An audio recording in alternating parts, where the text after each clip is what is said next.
25 November 1949ರಲ್ಲಿ constituent ಅಸೆಂಬ್ಲಿನಲ್ಲಿ ಬಾಬಾ ಸಾಹೇಬ್ ಅಂಬೇಡ್ಕರ್ ಅವರು ಮಾಡಿರ್ತಕ್ಕಂಥ ಭಾಷಣ ಓದಿದ್ರೆ ಹೊಸ ಇವ್ರಿಗೆ ಅರ್ಥ ಆಗುತ್ತೆ ಇಲ್ಲೋ ಗೊತ್ತಿಲ್ಲ ನನಗೆ.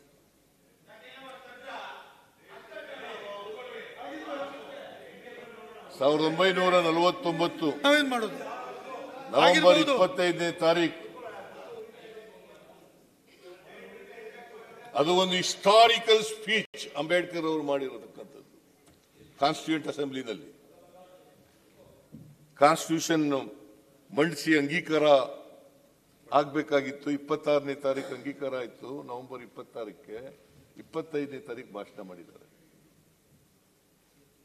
ಆ 25ರ ಭಾಷಣ it is an historical speech made by Baba Saheb Ambedkar.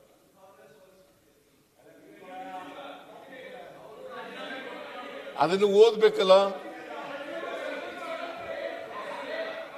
ಅದು ಓದದೇ ಇರೋದ್ರಿಂದ ಈಗ ಇಷ್ಟೆಲ್ಲ ಇವರಿಗೆ ಕನ್ಫ್ಯೂಷನ್. ಯಾವ ಪದ್ಧತಿನೂ ಇಲ್ಲ, ಯಾವ ಪದ್ಧತಿನೂ ಇಲ್ಲ. ಜನಸಂಘ ನಿಂತಿರ್ಲಿಲ್ಲ. ಈ ಗೋಬೆಲ್ ಸಂತಾನ ಇವರೇ, ಗೋಬೆಲ್ ಸಂತಾನ ಯಾರು? ಇವರೇ ಗೋಬೆಲ್ ಸಂತಾನ. ಗೋಬೆಲ್ ಸಂತಾನ ಯಾರು? ಇವರೇ. ಸಿಟಿ ರವಿಗೂ ರವಿಕುಮಾರ್ ಪೈಪೋಟಿ. ನಾನು RSS ನವರು ಮೆಚ್ಚಿಸಬೇಕು, ನಾನು ಮೆಚ್ಚಿಸಬೇಕು ಅಂತ ಹೇಳಿ ಸಿಟಿ ರವಿ ಮತ್ತು ರವಿಕುಮಾರ್ ಅವರಿಗೆ ಲೀಡರ್ ಆಫ್ ದಿ ಅಪೋಸಿಷನ್ ಆಗಕ್ಕೆ ಪೈಪೋಟಿ. ಆದ್ರೆ ಅವ್ರು ಮೆಚ್ಚಿಸೋಕ್ಕೋಸ್ಕರ ಮಧ್ಯೆ ಹೇಳೋದು, ಮಾತಾಡೋದು. ನೋಡಿ ಇವರೇ ರೂಪದಲ್ಲಿ ಮಾಡಿದ್ದೀರಾ? ಇದು ನಿಮ್ಮ RSS ಆಫೀಸ್, ಇದು ನಿಮ್ಮ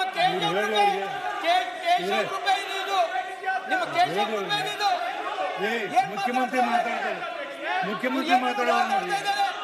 ಅದು ಸುಳ್ಳು. ಮುಖ್ಯಮಂತ್ರಿ ಮಾತಾಡ್ತಾರೆ.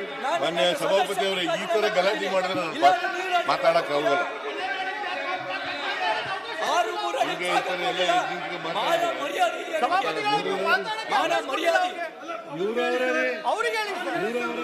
ಏನ್ರಿ ನೀವು ಮಾತಾಡಿದ್ರೆ?